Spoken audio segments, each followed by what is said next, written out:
Germinasi dan aspek seluler terkait germinasi. Ya, intinya memang biji sekili, biji kemudian mecer, kemudian iki berkecambah, kadang-kadang dormansi, kadang-kadang nggak mau berkecambah.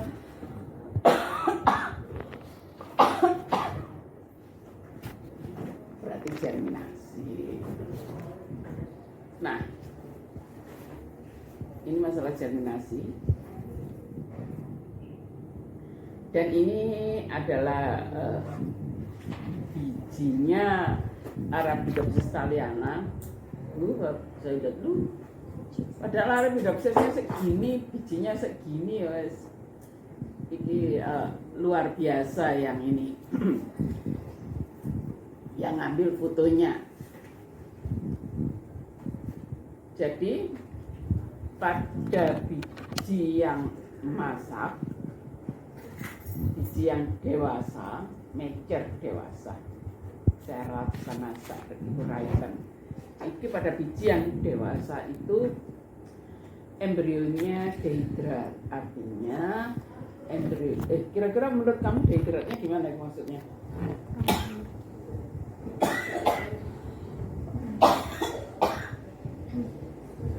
Kira-kira apa maksudnya? Airnya diserap biji gitu. Iya, ya itu kering. Iya. Dan embrio masuk ke kuisa. Nah, pada saat derehidrat, artinya mendapatkan air kembali, maka embrio itu memperoleh pertumbuhannya, resumption growth of embryo.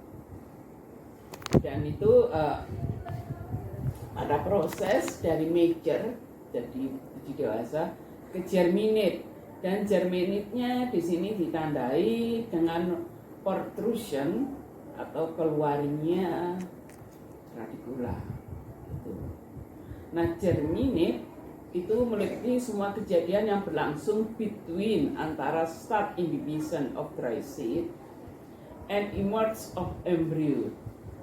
Usually, biasanya itu adalah radikula. Ini yang biasanya suka untuk tebak-tebakan. Kalau lagi uji, ayo tanda penyambahan apa? Apakah harus radikula? Tidak harus. Cuma biasanya radikula. Itu. Ini memang tidak bisa diabaikan bahwa perkecambahan dan dormansi itu diatur oleh dua hormon utama, gibberellic acid dan abscisic acid.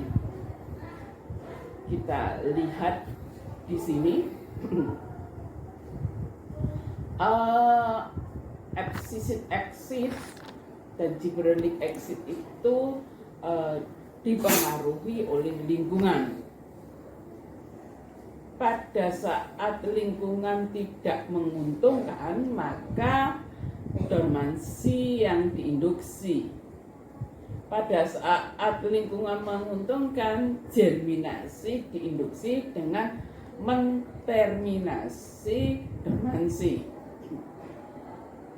Kalau ke arahnya untuk induksi germinasi, di sini sintesis abscisic acid-nya mulai meningkat, dan yang memacu pertumbuhan itu gibberellic acid-nya mulai diuraikan. Sebaliknya, pada saat mulai germinasi itu gibberellin-nya ditingkatkan sintesisnya dan abscisic acid-nya mulai terdegradasi. Ini dia menggunakan penelitian mutan. Ini juga mutan. Nah, di sini kelihatan bahwa pada saat mendekati germinasi, konsentrasi asam aksisat makin lama makin turun. Bukan berarti nggak ada. Dan untuk gibberellic acid-nya konsentrasinya makin meningkat. Begitu. Nah, GA dalam mendorong perkecambahan diawali dengan pensinyalan. Nih, jadi bisa lihat pensinyalan untuk biji-biji non-dorman akhirnya germinate, dan antara non-dorman sama dorman itu menunjukkan suatu keseimbangan, dan keseimbangan itu juga menunjukkan kesesuaian konsentrasi asam absisat dan gibberellic acid. Tuh. Nah, apa pensinyalan ini mendorong begitu apa meningkat dan memberi sinyal untuk dormansi. Kemudian respon keseimbangan ini dan dipengaruhi oleh lingkungan, makin kesensitivitas terhadap germination lingkungan itu berpengaruh terhadap rasio ini. Dengan konsentrasi atau proporsi GA lebih tinggi pada saat terjadi germinasi. Itu gambarnya. Germination yang tadi kan dia bilang di sini meliputi semua kejadian yang berlangsung antara indivisi dan munculnya embrio. Kalau di sini tetap saja dimulai dengan pengambilan air dan berakhir dia bilang aksis embrio, karena aksis embrio bisa plumula, bisa radikula, dan munculnya otomatis dari jaringan sekitarnya, karena kan biji tidak hanya terdiri dari radikula dan plumula. Namun untuk pertumbuhan semaian itu tidak termasuk proses germinasi. Istilah seedling growth, saya lebih senang seedling itu semaian, translate saya, karena kayak ini dari biji yang baru saja tumbuh dia makin gede itu semaian seedling. Dan seedling fase setelah germination itu dinamakan seedling establishment, pemantapan semaian, establishment, mantap.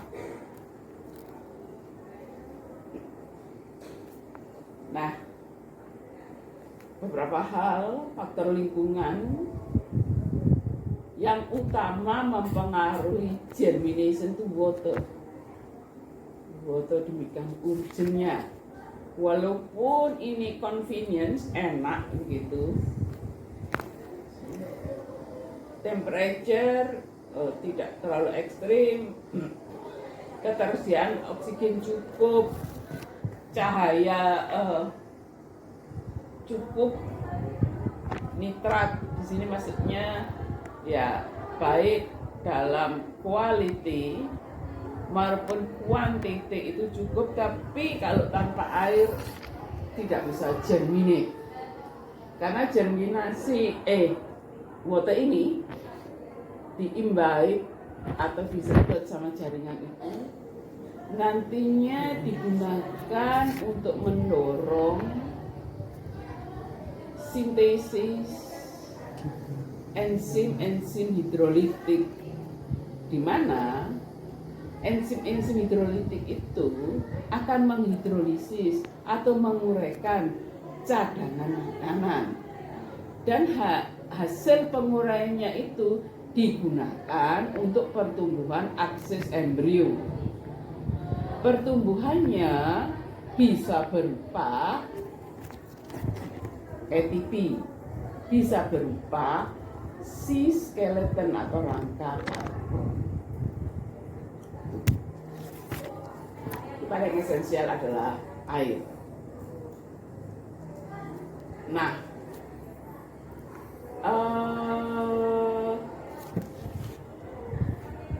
kalau ini adalah nilai-nilai potensial air.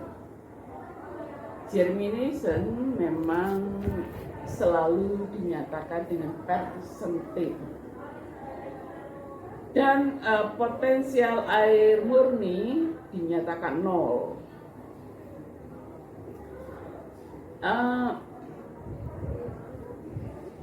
Sebentar, Afif, kalau kita lihat minusnya makin ke sini itu, apakah boleh kita mengatakan potensialnya air makin meningkat atau makin turun? Ini rada angel ini.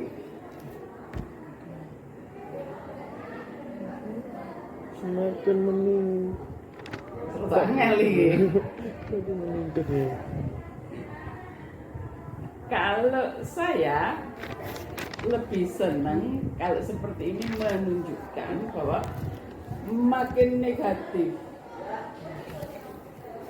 nilai potensial air negatif, makin tidak ada air.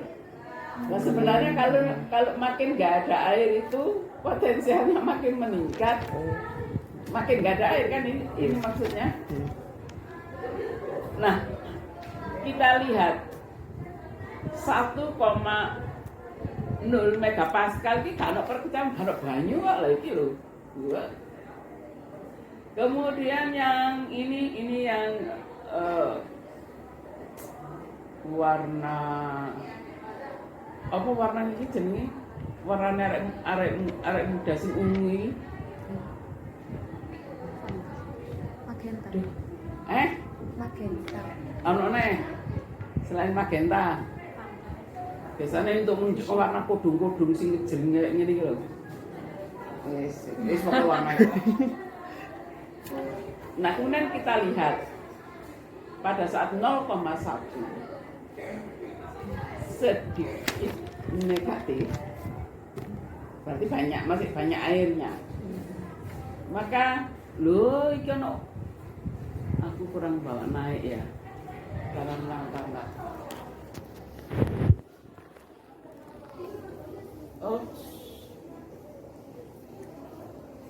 rasanya ini tak time loh.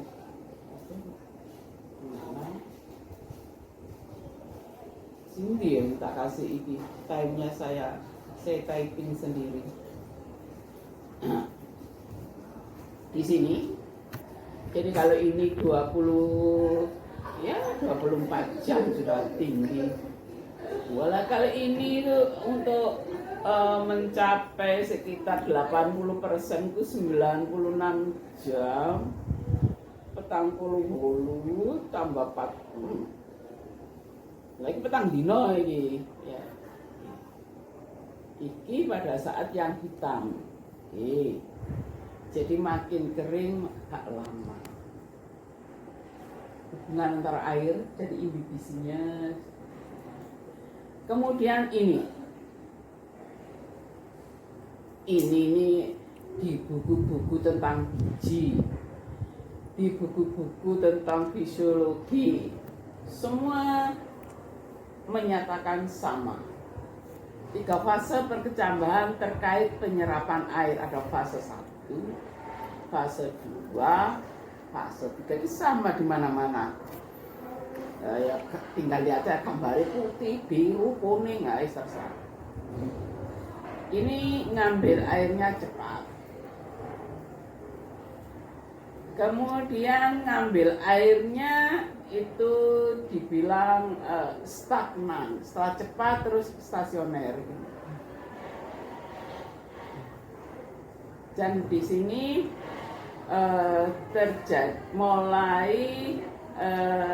terjadi aktivitas metabolisme, proses metabolisme mulai. Pada saat biji itu kering, proses metabolisme berhenti. Pada saat sedang ngambil air, metabolisme mulai terjadi. Kemudian terjadi transkripsi, translasi, perluasan embrio, munculnya radikula. Setelah itu naik stasioner, naik lagi. Makanya dia bilang water water uptake ratio due to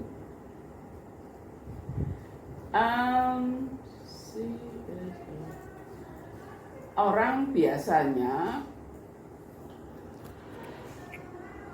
mengatakan jutu atau because of belakangnya itu biasanya kata benda atau suatu frasa.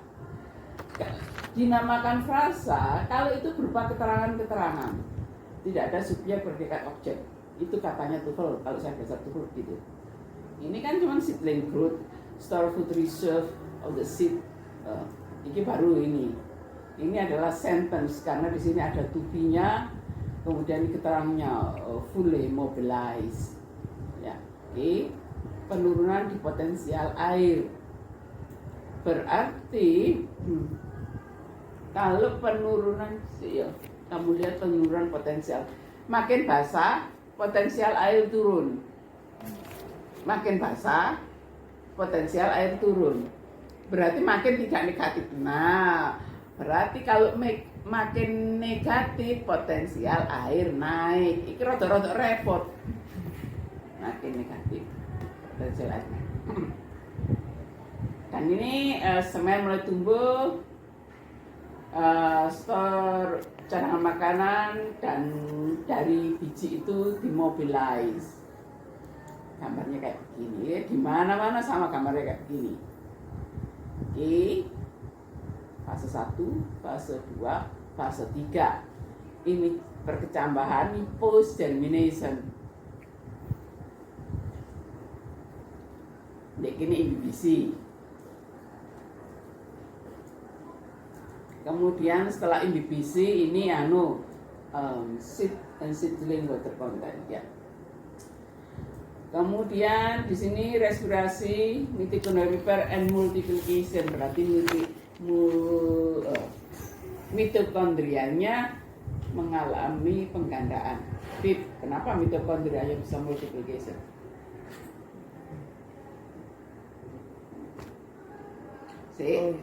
Mitokondria itu apakah dia memang penduduk tetap dari suatu sel?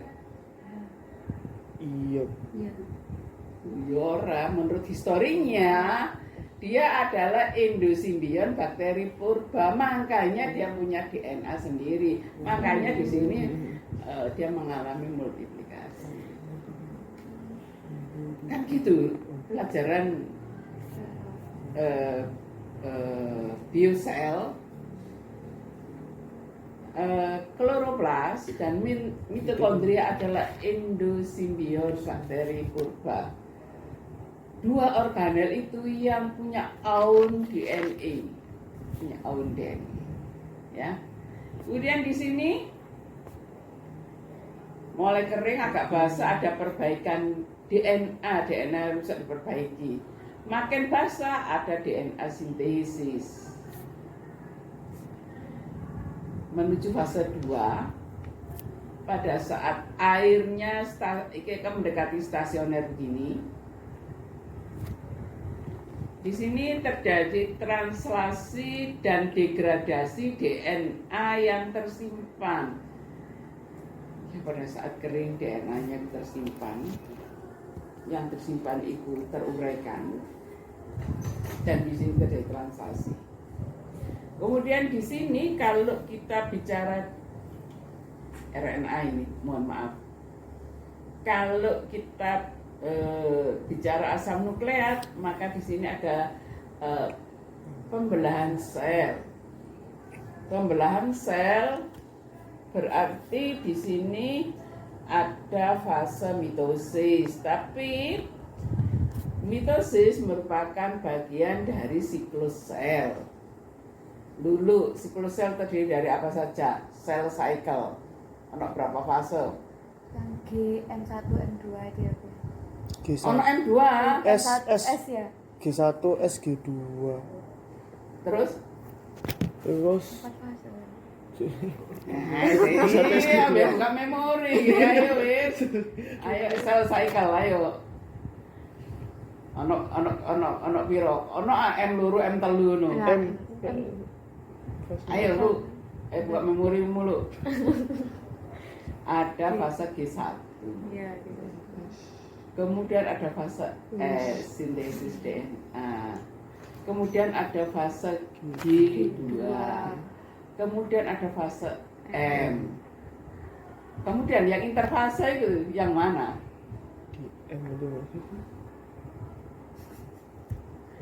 Lupa, Bu. Di M. DM Kan fase M itu promeat, profase, metafase, anafase, telofase.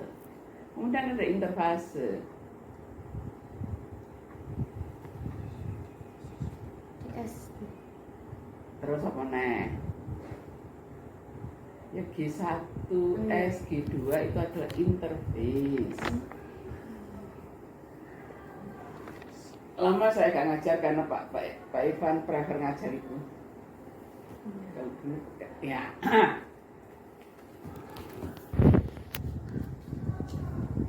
Ini reserve mobilization, mobilisasi cadangan makanan. Kemudian di sini major reserve.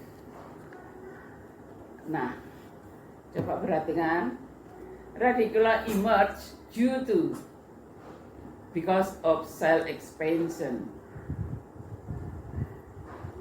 Jadi bukan karena pembelahan, karena penambahan ukuran dari sel.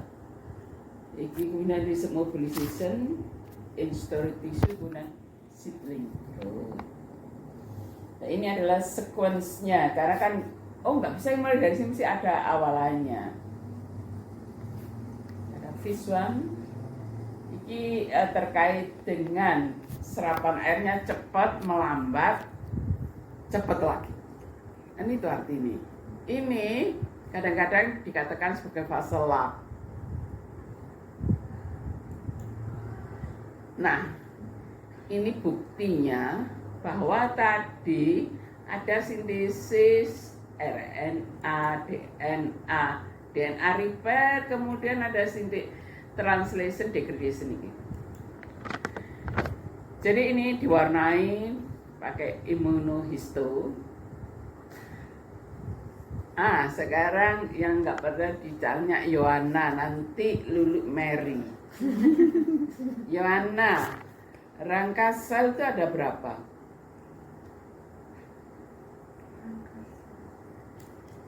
Si skeleton, rangka sel ada berapa? Ada 3. Terus apa saja?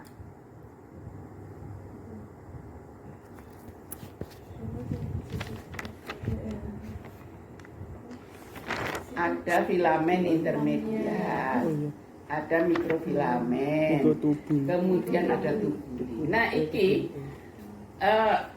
Afif,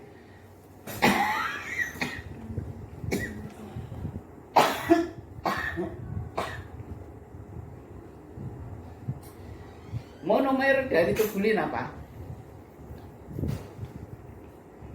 Alfa dan beta tubulin. Dia membentuk suatu polimer. Nah, ini butirannya kelihatan pada saat ujungnya radikula yang bolong muncul tadi kata ini pakai pewarna. Kemudian 8 jam mereka itu sudah mulai tampak berpolimerisasi seperti ini. Kemudian bagaimana dengan intinya ada? Dan intinya itu terwarnai pakai probioidium iodida. Kemudian 9 jam di sini intinya tampak dan mulai ada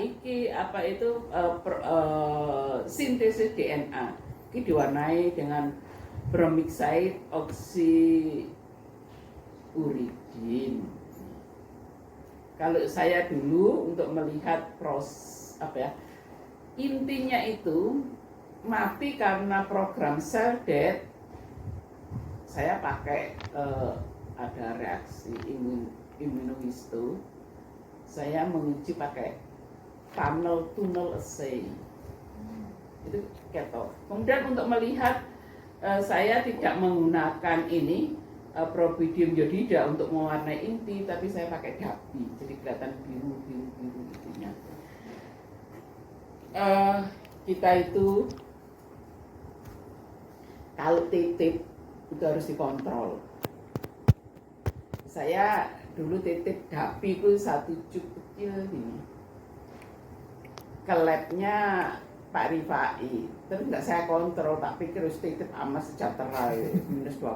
Ternyata dia bersih kulkas, dapi saya dicak ya wis, wah ya sangat apa. Paling enggak saya pernah menggunakan dapi, paling enggak saya pernah menggunakan tunnels itu. Memang benar di sini ada proses sintesis DNA itu sing hijau-hijau atau warna ini, sing merah-merah ini pakai Probidium iodida, nggak pakai dapi. Dan ini kalau model begini pengamatannya dengan mikroskop fluoresen. Yana punya mikroskop fluoresen di tempat sama? Iya. Dengan beberapa filter gitu. Oke. Dan 2 orang ini kalau penelitiannya mencakup penggunaan mikroskop fluoresen, bisa menggunakan di tempatnya Pak Sudiman. Cuman karena lampunya mahal, jadi melok urunan tuku lampu, wah gitu. Yona kok urunan itu. Lalu nggak biar, kalau saya menggunakan karena nggak pakai fluoresen, jadi saya menggunakan mikroskop cahaya karena di situ ada kameranya. Saya seneng. Kemudian karena ada kameranya, saya bisa menghitung persatuan luasnya. Saya buat luasannya berapa, otomatis ya, ngitung luasan, kurang ngitung opong, ngitung butir pati lah, ngitung kristal, sehingga saya bisa mengatakan dalam sekian mikrometer persegi sekian butir ininya kalsium oksalat misalkan. Arase itu dicirikan dengan akumulasi kalsium oksalat. Saya cerita arase karena tadi mengkonsumsi lompong ini anget-anget, terasa iji gatal karena kristal itu. Jadi kan kristal itu adalah kalsium oksalat yang bentuknya rafida, bukan yang drus. Roto-roto. Dan ternyata yang menyukai lompong itu nggak hanya kita, wong Cina seneng lompong. Buktinya apa? Temen saya Cina minum diet for me. Jadi ada bentul, dia minta itu kono bentul naksir lompong itu. Cuma makin lama itunya mungkin terdegrade karena kena hit gitu. Loh, ini kan balik ini. Nah, tadi ada mobilisasi cadangan makanan. Major food reserve itu ada di Cotyledon dan endosperm. Ini lagi ngajak terus enak ngomong Cotyledon, endosperm, amyloplasma, ambek ilate melet-melet. Lah saya ngajar anak bule Jepang, aduh iki ngajar bahasa Inggris sak kelas arek 53 mandem iki ngono. Nah, tadi simpen di amyloplas atau leukoplas. Pengurep padi terutama alfa dan beta amylase. Protein disimpannya di vakuola. Lipid itu disimpannya di oil atau lipid body. Nah, pada vakuola ini juga tersimpan fitin. Fitin itu kemarin sudah ya, garam, asam fitat. Asam fitat itu mioinositol hexafosfat. Ini sumber karena hexafosfat sumber P pada saat terurai, juga logam-logam ini. enzim pengurainya adalah vitase. Jadi, kenapa sih kalau kita mengkonsumsi, saya suka itu foto mangbin kacang hijau. Tapi karena tahu bahwa ini harus terurai, maka saya biarkan dia inhibisi. Setelah agak kembung baru saya hancurkan, baru sama daging atau apa. Jadi mangan ambek mikir. Nah ini saya mangan ambek mikir, karena kalau enggak mungkin dia akan ngambil kalsium oksalat yang ada di dalam tubuh kita, karena dia ada asam fitatnya. Ya, asam fitatnya ini nanti akan ngambil Ca, kemudian logam-logam lain yang ada di tubuh saya. Tapi begitu dia inhibisi bijinya, dia akan terurai, sehingga dia tidak lagi mengganggu metabolisme kita. Ya karena saya sudah tua, di mana kalsiumnya cenderung merpeli. Kalian yang masih muda gak mikir, orang tua aku mikir, aduh tidur gak nyenyak, guling kanan guling kiri sakit, penuh derita. Tapi kalau mindsetnya dirubah, itu adalah irama alam. Kita tidak bisa menghindari irama alam. Finally, we will back to the God. Kita akan kembali ke Tuhan. Pada saat kita sadar itu, kita akan menerima. Lah Afif itu gak terima, nanti akhirnya kegantengannya berkurang karena kita menyuruh lebih. Terima irama alam, Afif. Sekarang ini.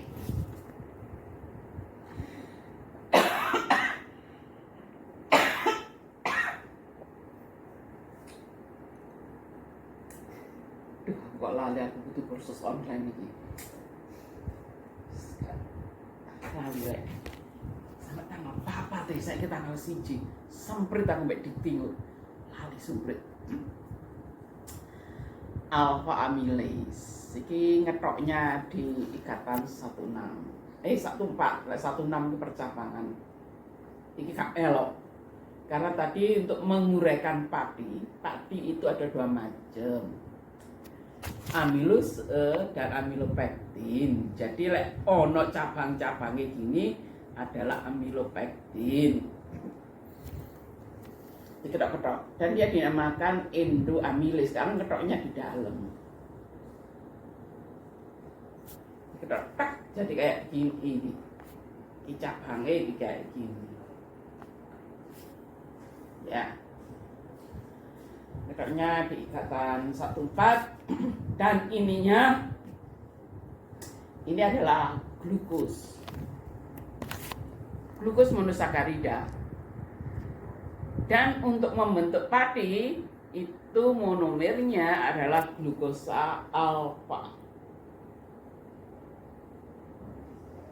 Sedangkan beta amilase ngetoknya itu dua-dua dari tepi ini selesai, diketok lagi ini, diketok lagi ini. Iki diketok lagi dua, makanya namanya eksoamilase, ngetoknya dari pinggir. Nih. Kemudian oleh maltose itu dirubah menjadi glukos. Di mana glukos itu merupakan bahan dasar untuk respirasi. Kalau dia berupa fruktos harus dirubah menjadi glukos dulu, baru bisa diurek-urekan untuk diambil energinya dalam bentuk ATP. Ya. Ini tadi cadangan makanan ada di oil body atau lipid body seperti ini. Dan lipid di sini molekulnya besar. Dia terurainya melalui aktivitas beta oksidasi. Hasil penguraiannya Misalkan pada castor bean, pada bunga matahari, pada castor bean, bunga matahari, itu kacang tanah. Itu cadangan makanannya didominasi oleh lipid. Berarti di sana itu kaya dengan ini lipid body atau oil body, tamanya begini, bener-bener kayak begini. Ya. Dan akhirnya bahan terurainya, contohnya ini suksinat ini, dia harus mampir dulu ke mitokondria untuk digunakan ini membentuk sukrus.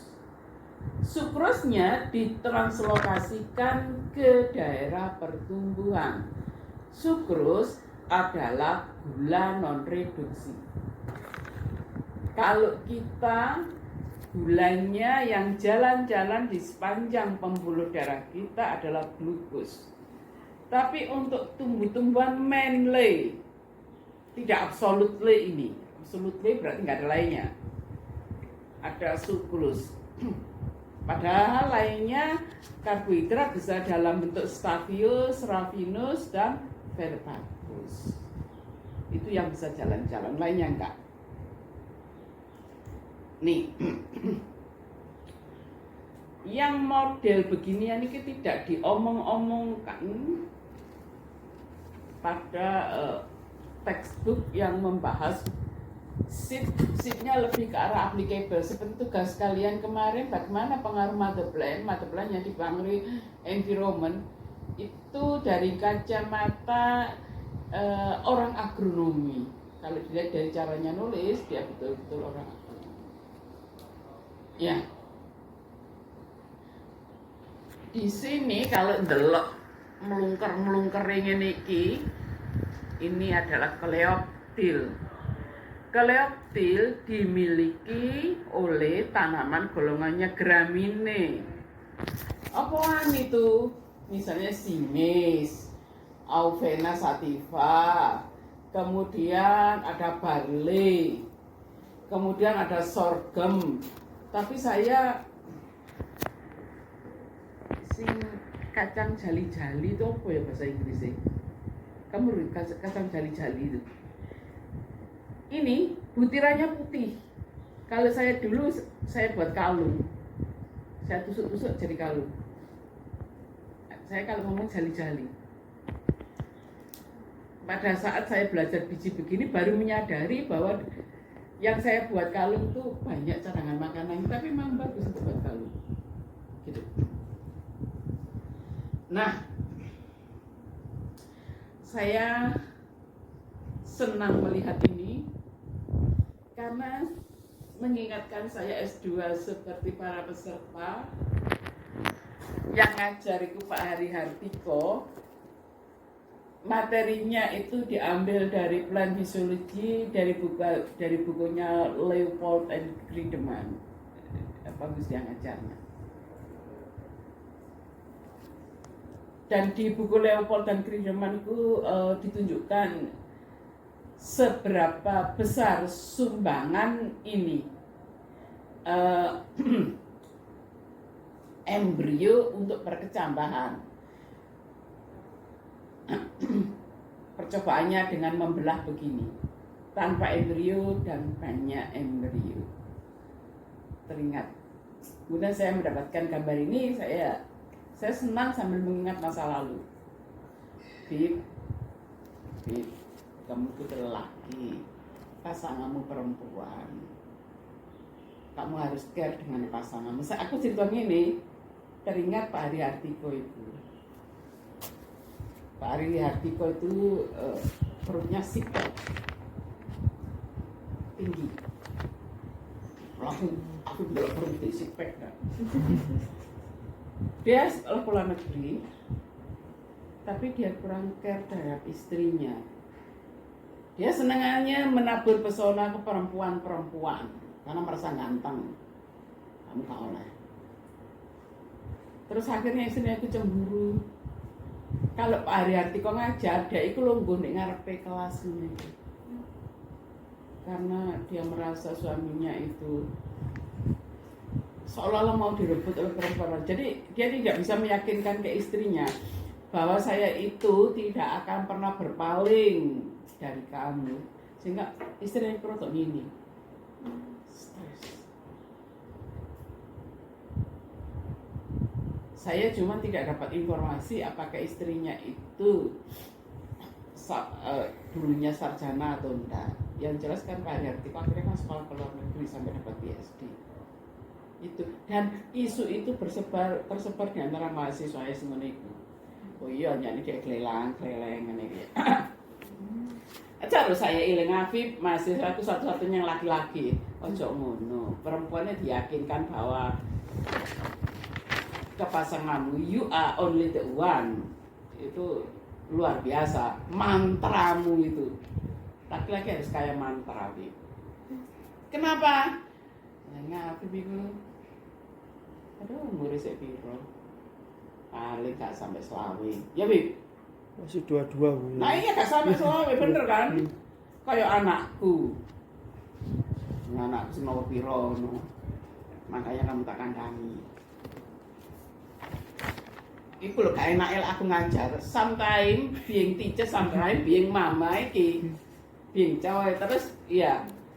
Karena saya sudah lama urip di dunia ini, jadi banyak apa ya pelajaran-pelajaran hidup yang saya pelajari dan saya tularkan yang kira-kira menyebabkan kamu itu apa kalian para peserta itu hati-hati, be careful.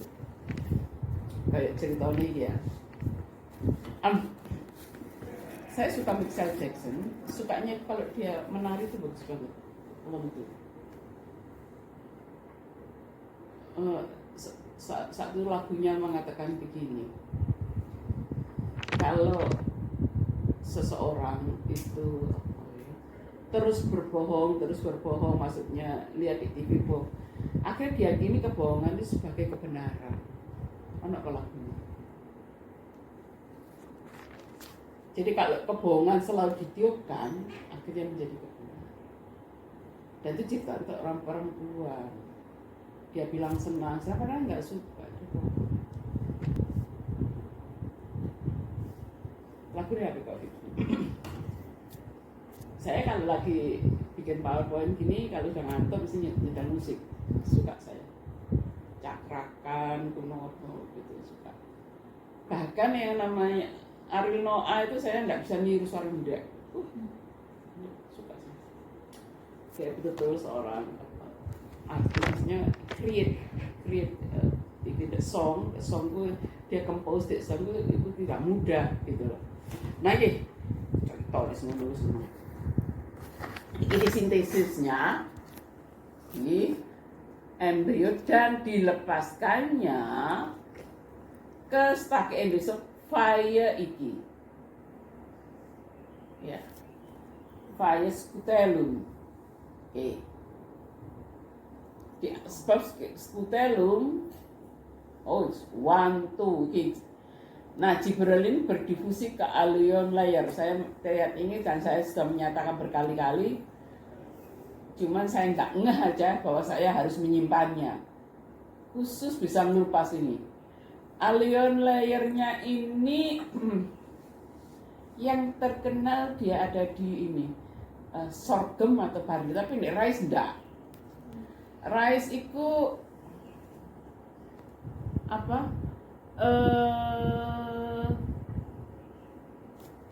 Sebentar, Beb, seumur-umur kalau kamu nanam beras apakah jadi padi? Tidak pernah sih.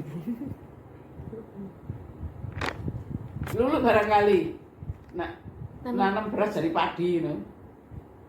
Ya, karena itu ininya titik tumbuhnya dia itu ono di kulite. Tapi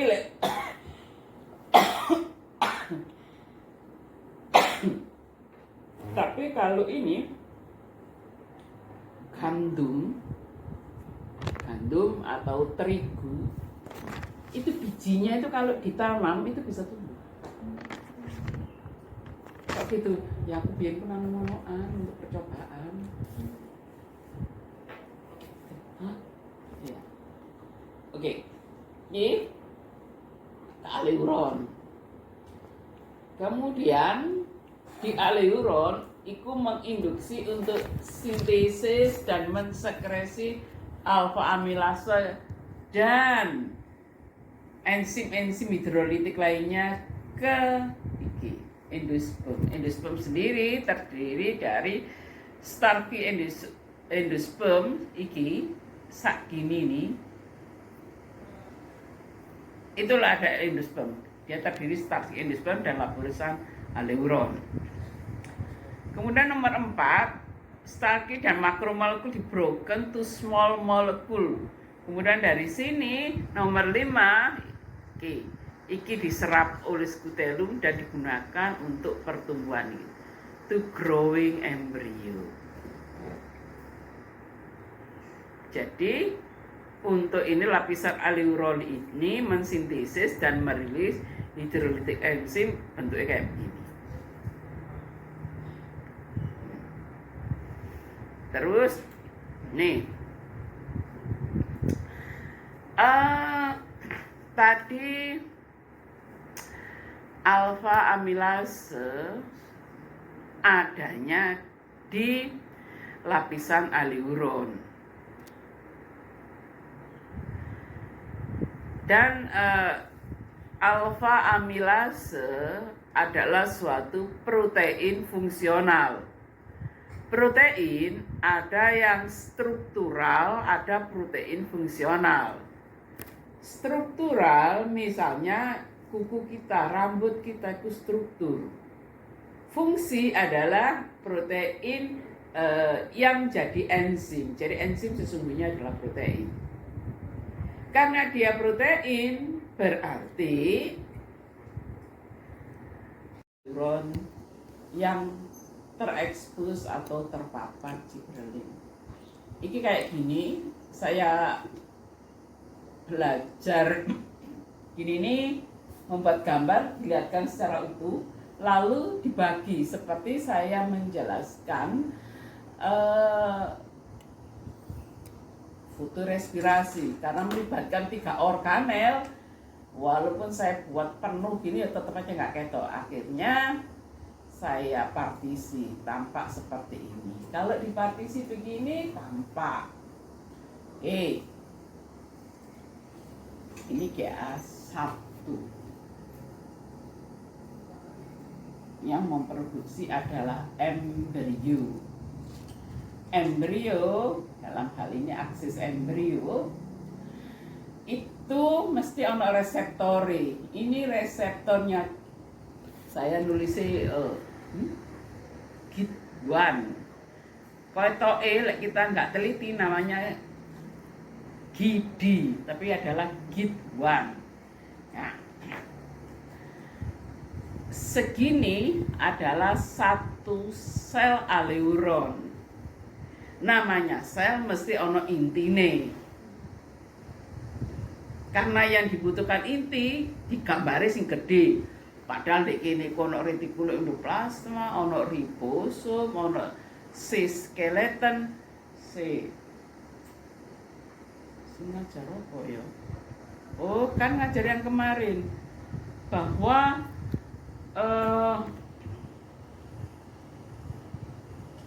yang ada di companion cell suatu protein yang untuk pembungaan masuknya ke shift tube elemen, masuk melalui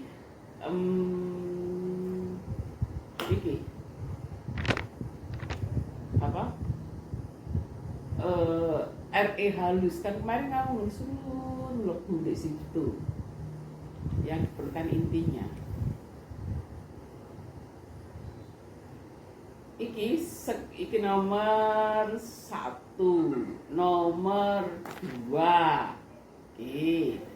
Sekali masuk ke dalam sel, GA menginisiasi pathway yang tergantung dari kalsium kalmudulin yang diperlukan untuk sekresi. Nah, ikinya ya melibatkan protein kinase, berarti ini protein yang berperanan untuk menfosforilasi ini untuk sekresinya. Kemudian nomor 3, GA1 berikatan dengan reseptornya.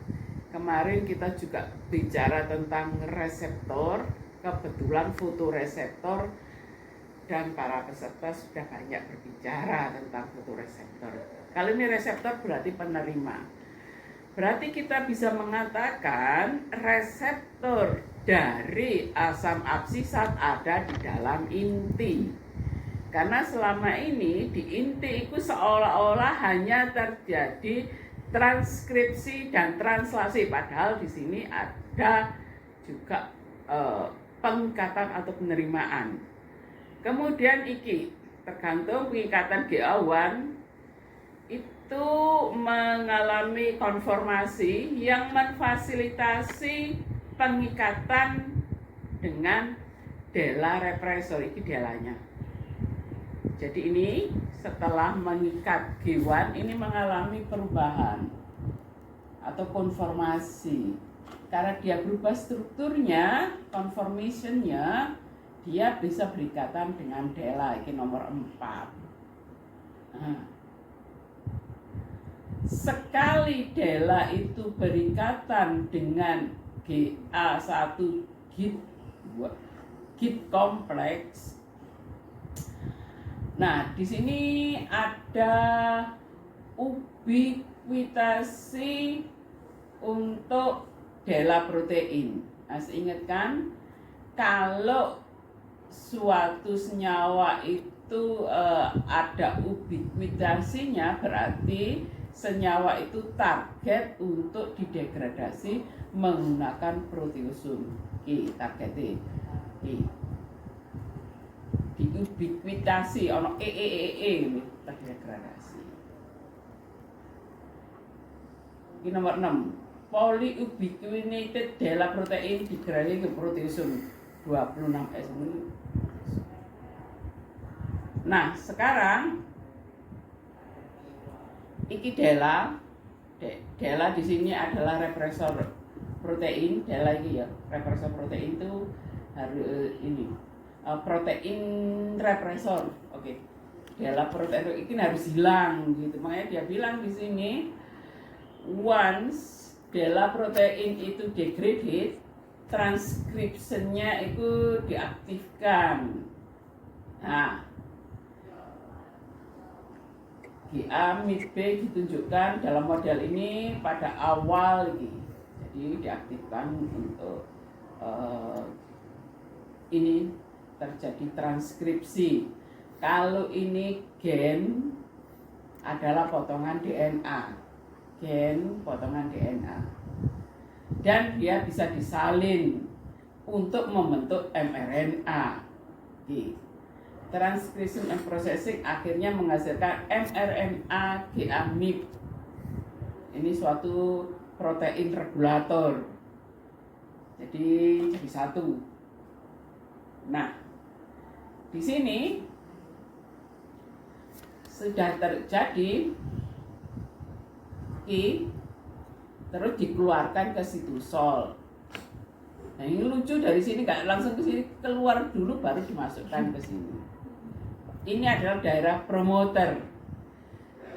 Promoter untuk bekerja dia memerlukan faktor transkripsi. Setelah ada transcription factor, ininya bisa tertranskripsi dan nih ya menjadi mRNA.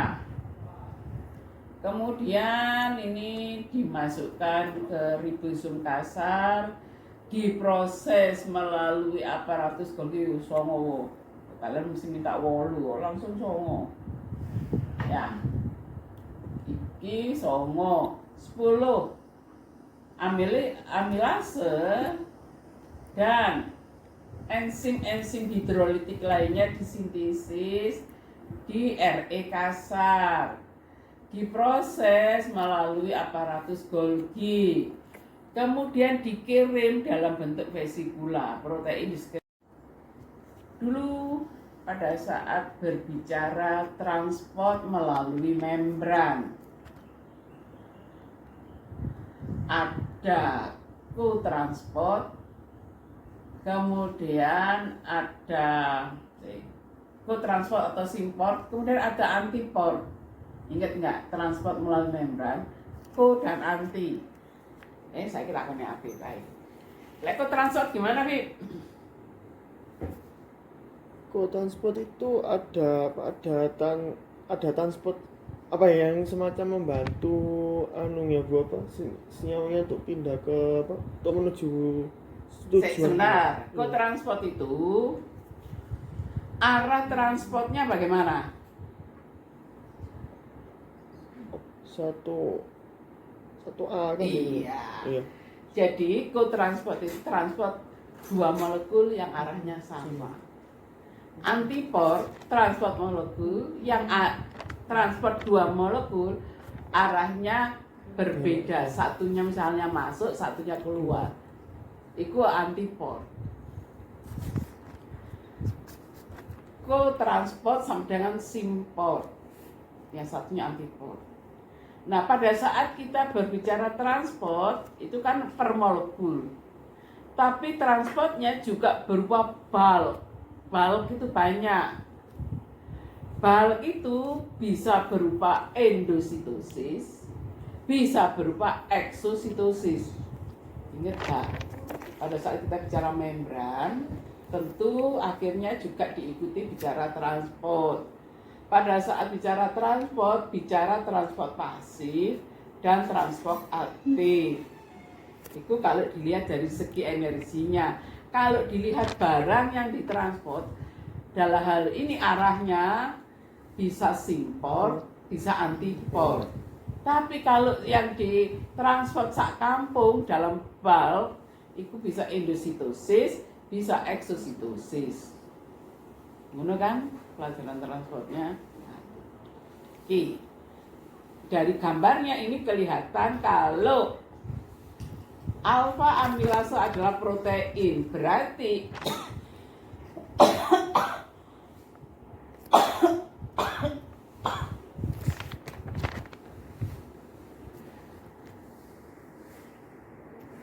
protein yang dibawa keluar itu banyak.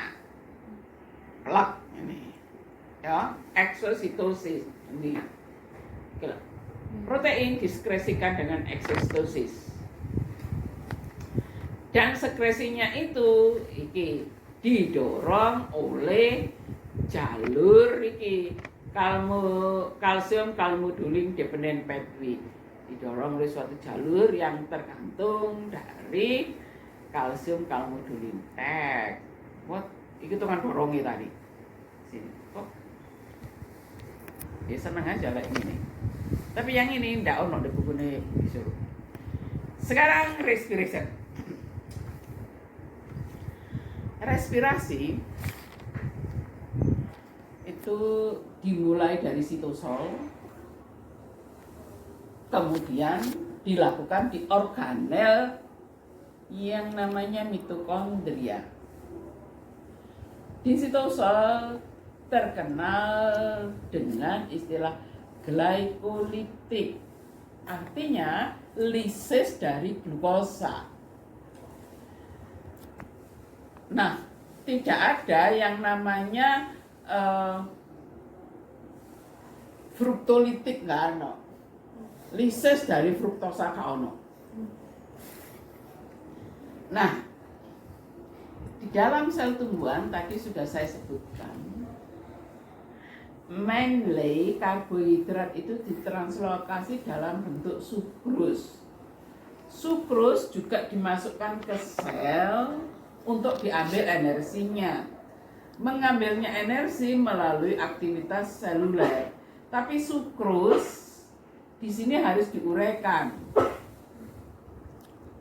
menjadi komponennya glukos dan fruktos.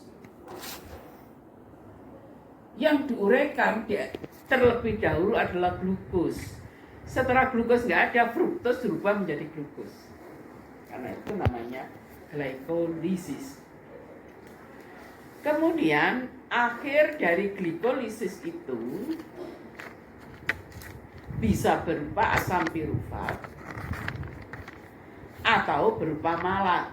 Keistimewaannya pada sel tumbuhan tidak selalu berakhir dengan asam pirufat, tapi bisa berakhir ke asam malat. Dan itu malatnya bisa langsung masuk mitokondria atau malatnya disimpan di vakuola. Bedanya glikolisis antara sel tumbuhan dan sel hewan. Nah, sekarang kita consider akhir-akhir dari glikolisis adalah asam pirufat. Asam pirufat baru masuk mitokondria jika oksigennya melimpah. Kalau tidak melimpah, maka lanjutan berikutnya adalah fermentasi alkohol dan fermentasi asam laktat. Lulu, kalau terjadi fermentasi alkohol, hasilnya apa, Lu? Asetil itu ya, Pak? Yang asetil itu ya? Asetil-CoA itu adanya di matriks mitokondria. Asetil-CoA ada di matriks mitokondria. Kalau tidak ada oksigen, maka atau oksigennya tipis sekali, maka yang terjadi adalah fermentasi alkohol atau fermentasi asam laktat. Nah, pada saat fermentasi alkohol hasilnya apa? Alkohol dan CO2.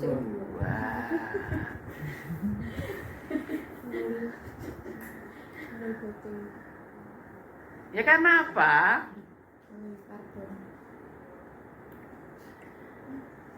Nah, kenapa harus fermentasi alkohol? Supaya cepat-cepat mendapatkan ATP, supaya cepat-cepat menghasilkan ini apa?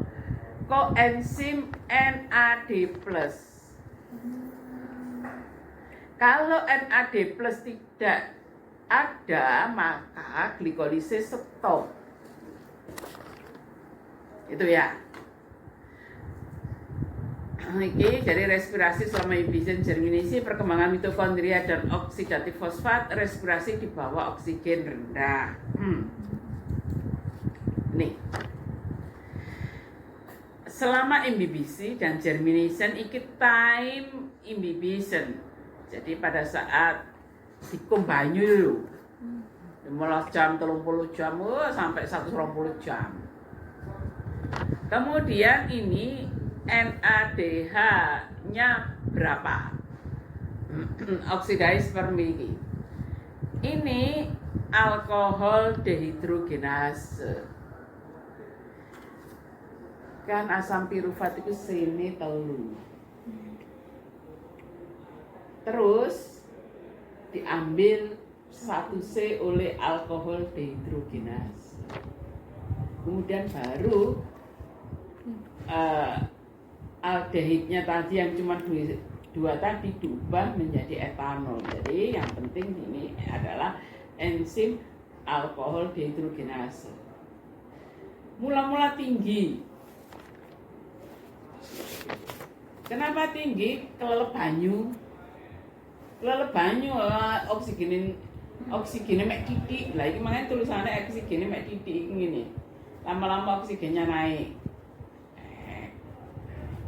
Pada saat naik oksigennya, alkohol fermentasinya turun dan itu dilihat aktivitas dari alkohol dehidrogenase. Jadi ini yang terjadi pada awalan imbibisi, oksigennya ndek. Setelah lama-lama imbibisi, oksigennya naik. dampaknya yang alkohol, fermentasi alkohol itu mula-mula tinggi akhirnya turun, dan itu dilihat dari enzim alkohol dehydrogenase. Terus, oke.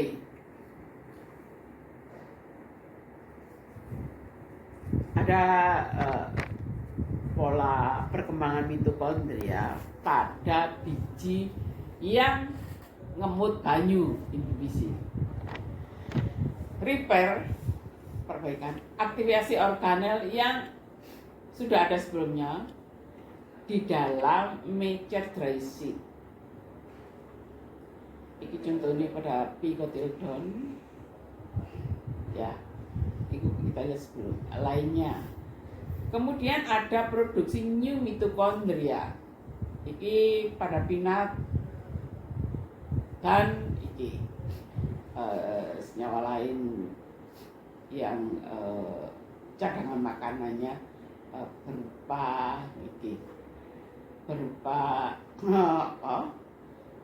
oil storage seed, misalnya golongannya bunga matahari gitu.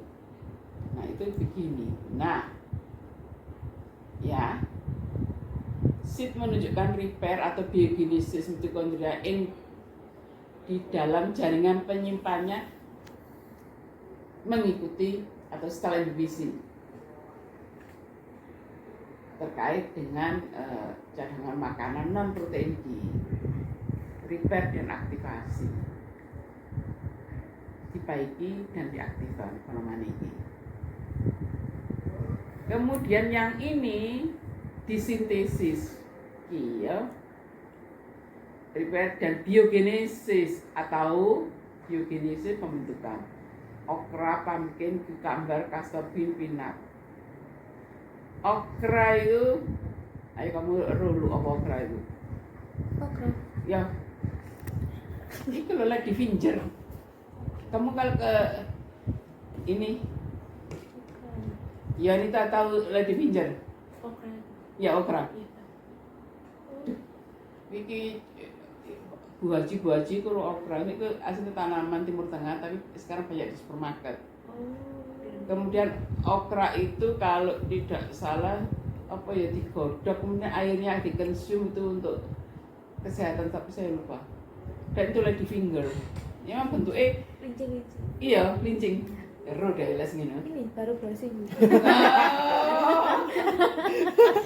Saya penasaran. Loh enggak. Itu biasanya itu orang-orang yang pergi haji yang ada di sekitar Arab sana itu familiar dengan lady finger. Nah, saya lady finger itu